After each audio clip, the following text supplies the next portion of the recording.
the dictator of Tomania, the conqueror of Austerlitz, the future emperor of the world.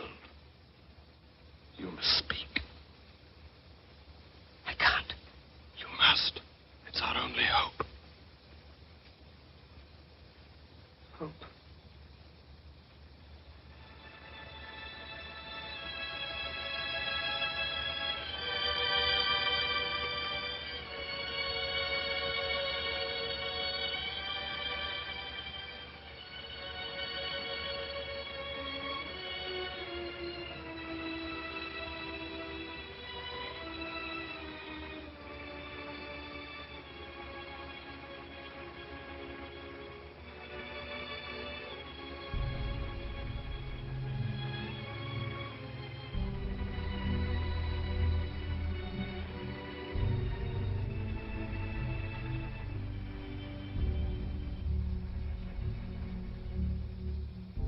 I'm sorry, but I don't want to be an emperor.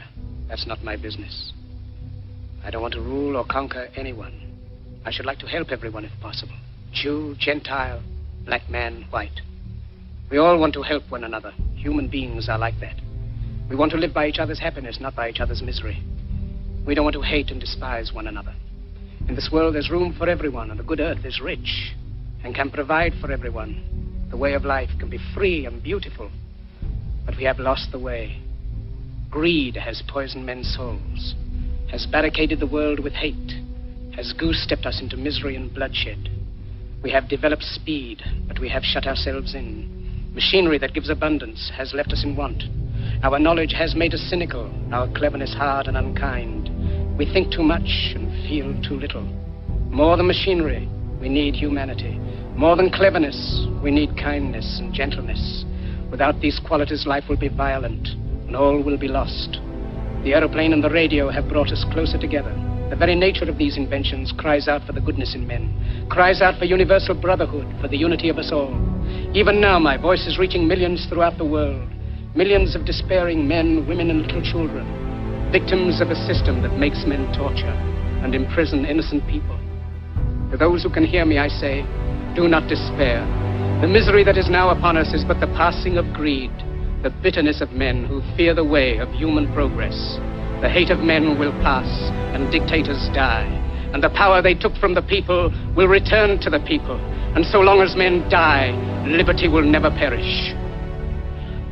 Soldiers, don't give yourselves to brutes, men who despise you, enslave you, who regiment your lives, tell you what to do, what to think, and what to feel, who drill you, diet you, treat you like cattle, use you as cannon fodder.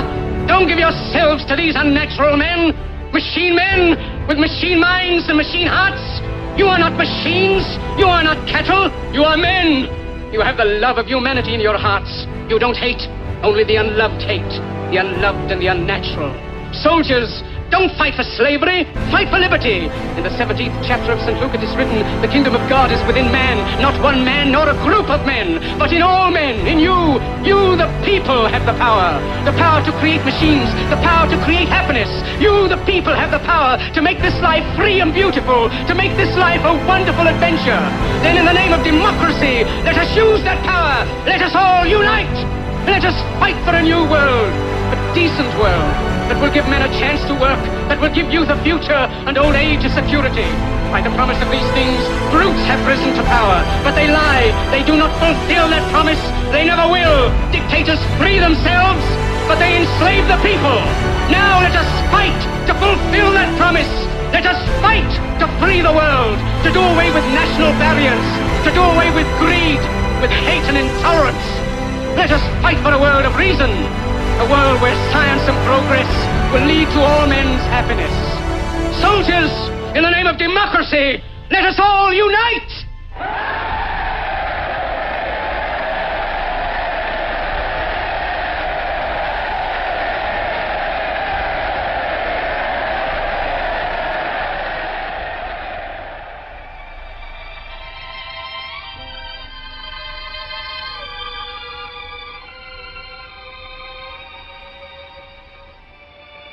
Hannah, can you hear me? Wherever you are, look up, Hannah. The clouds are lifting. The sun is breaking through. We are coming out of the darkness into the light. We are coming into a new world, a kindlier world, where men will rise above their hate, their greed, and brutality. Look up, Hannah. The soul of man has been given wings, and at last he is beginning to fly. He is flying into the rainbow, into the light of hope, into the future, the glorious future that belongs to you, to me, and to all of us. Look up, Hannah. Look up.